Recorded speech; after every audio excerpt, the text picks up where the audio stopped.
آپ یہ کیوں نہیں کہتے ہمیں خرابی نہیں ہے، اس نے غلط پوائنٹ آؤٹ کی ہے؟ آپ کا پوائنٹ کیا ہوتا ہے؟ اس کا اختیار نہیں ہے، خرابی ہے لیکن اس کو اختیار نہیں ہے کہ پوائنٹ آؤٹ کرے اور کہے جی اس کو درست کرو۔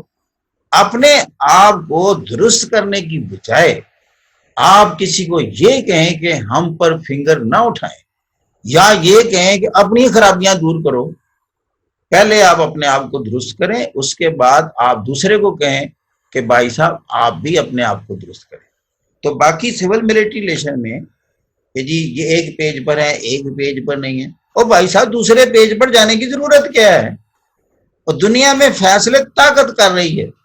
اسرائیل کو کس نے اختیار دیا ہوا ہے کہ عربز کے آکوپائڈ ٹیریٹریز کو 67 سے آن ورڈ باقاعدہ اس پر پنجہ جمائے یو این او کے اگینسٹ؟ تو کس نے فیصلہ کیا؟ طاقت نے کیا ہوا۔ ایک کنٹری، یہ 5 پرماننٹ کی بات کر رہا ہوں، ایک کنٹری نو کہہ دے کوئی فیصلہ نہیں ہو سکتا۔ بتائیں یہ طاقت ہے، یہ ڈیموکریسی ہے؟ اس ایک کے ویٹو کے خلاف جنرل اسمبلی کی قرارداد کوئی معنی نہیں رکھتی۔ 150 ملک بھی کہہ دے اس کی کوئی ویلیو نہیں ہے۔ کیا ہے؟ افریقہ کے جنگلوں سے، غریب ممالک سے اتنے سلیبز ہنٹ کر کے فروخت ہوئے ہیں، ریکارڈ کی بات ہے، موجود ہے وہاں۔ اس کے پیچھے کیا تھی اخلاقیات؟ طاقت ہی تو تھی، اور کیا تھا؟ یونائٹڈ اسٹیٹس میں اوریجنل انہیبیٹنٹس جو ہیں وہ تو ریڈ انڈینز ہیں۔ کس کو اختیار تھا کہ کروڑوں کے حساب سے ان کو مار دیا جائے اور بعد میں حاکم ہو جائیں؟ کیا اخلاقیات اس کے پیچھے؟ اور ہوا کیسے کہ ان کے پاس تیر اور کمان اور تلواریں تھیں، آپ کے پاس گن تھی۔ they were no match to that۔ فیصلہ کس نے کیا؟ ضمیر نے اور ڈیموکریسی نے کیا، طاقت نے کیا۔ آسٹریلیا سارے کا سارا، کئیوں کو تو پتہ ہی نہیں ہے کہ اوریجنل جو انہیبیٹنٹس ہیں وہاں ان کو کہتے کیا ہیں، اور سارے یہ دوسرے کہاں سے آئے ہیں اور اس وقت حاکم ہیں۔ کس نے فیصلہ کیا آسٹریلیا کا؟ طاقت۔ نیوزی لینڈ کا کس نے کیا؟ طاقت۔ ساؤتھ افریقہ میں اتنا عرصہ اپارتھائڈ چلی ہے، وائٹ مائنورٹی نے حکومتیں کی ہیں، فیصلہ کس نے کیا؟ کوئی پلیبیسائٹ ہوا تھا؟ طاقت۔ ایسٹ انڈیا کمپنی سارے سب کانٹیننٹ پر قابض ہو گئی، کس نے فیصلہ کیا؟ پاور آف دا گن۔ اور آپ کہہ رہے ہیں اس ادارے کو کمزور کر دو، military set up of Pakistan. Pakistan اس نے بچایا ہوا ہے، آئی ٹیل یو۔ آپ کو دشمن کا پتہ ہے انڈیا کا؟ آپ کے پاس اٹامک بام نہ ہو، اتنا ملٹری سیٹ اپ نہ ہو، قربانی دینے والے لوگ نہ ہو، آپ کا خیال ہے تو وہ اس کی فوجیں ایڈوانس نہ کر چکی ہوتی کشمیر میں اور پاکستان میں؟ کیا ہے اسٹمبلنگ بلاک ان کے لیے؟ آپ کی تیاری۔ اور بیٹا اسی کو خدا نے کہا تھا اور گھوڑے تیار رکھنے ہیں، اور اس نے یہ کیوں کہا؟ نماز کا جب وقت ہے سارے کٹھے نماز نہ پڑھنے لگ جائیں، ایک دستہ نماز پڑھے، ایک دستہ ایز اے ویجیلنٹ کھڑا رہے، کہ دشمن ہر وقت اس طاق میں رہتا ہے کہ آپ غافل ہوں، آپ پر اٹیک کر دیا جائے۔ یہ ہیں دنیا میں جینے کے سلیقے اور کرینے۔ وہ کیا چاہتا ہے؟ گھوڑے تیار، بندے تیار رہیں، دشمن آپ کی ڈیٹرنس دیکھتا ہے۔ What is your deterrence level? اب یہ بجٹ میں لگے ہوئے ہیں ملٹری سیٹ اپ کے خلاف، تعلیم پر نہیں دیا بجٹ، ہیلتھ پر کتنا لگایا، آرمی کو کاٹا کیوں نہیں پیسے؟ یہ آپ بتا، یہ سازشیں ہیں، اس لیے کہ پاکستان کا یہ واحد ادارہ میں بتاؤں جو کہ طاقتور ہے، اس کو ساری دنیا کمزور کرنا چاہتی ہے۔ یہ پیسے لیے ان لوگوں نے جن کو کہا جاتا ہے آرمی کے خلاف بولو، پاکستان کی آرمی کے خلاف، یہ پیڈ لوگ ہیں، ان کو ڈیٹر کرو، ان کو ریجیکٹ کرو۔ یہ پیڈ ہیں، ہمارے دشمنوں کے پیڈ ہیں کہ اس ایک واحد انسٹیٹیوشن نہ پاکستان کا جو کہ سٹرونگ ہے، آرگنائزڈ ہے، فرنٹیئر پر سب سے پہلے جان یہی قربان کرتا ہے۔ جو پائلٹ مقبوضہ کشمیر میں اس رات گیا بدلہ لینے کے لیے، اس کو یقین تھا کہ میں زندہ لوٹوں گا؟ اتنی تنخواہ میں کوئی جان تھیلی پر رکھ کے جا سکتا ہے؟ جس نے پھر انڈین ایئر کرافٹ کو گرایا اور پھر اس کے پائلٹ کو آپ نے گرفتار کیا اور آپ کی عزت دنیا میں قائم کی. نیٹو کی افواج 17 سال جنگ لڑتی رہی, کامیاب کیوں نہیں ہو سکی؟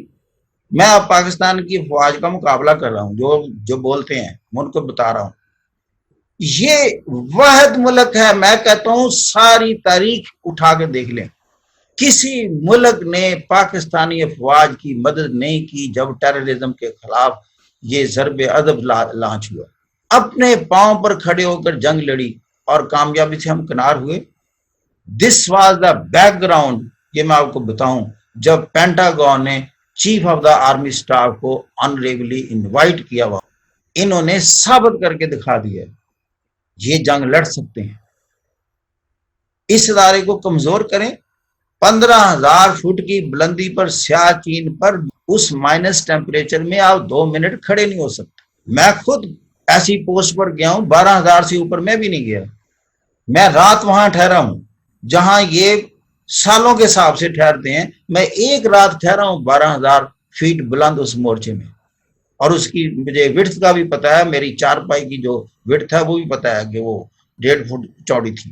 اور پھر the life is at stake. تو چیزیں یہ ہیں, یہ سازشیں ہیں.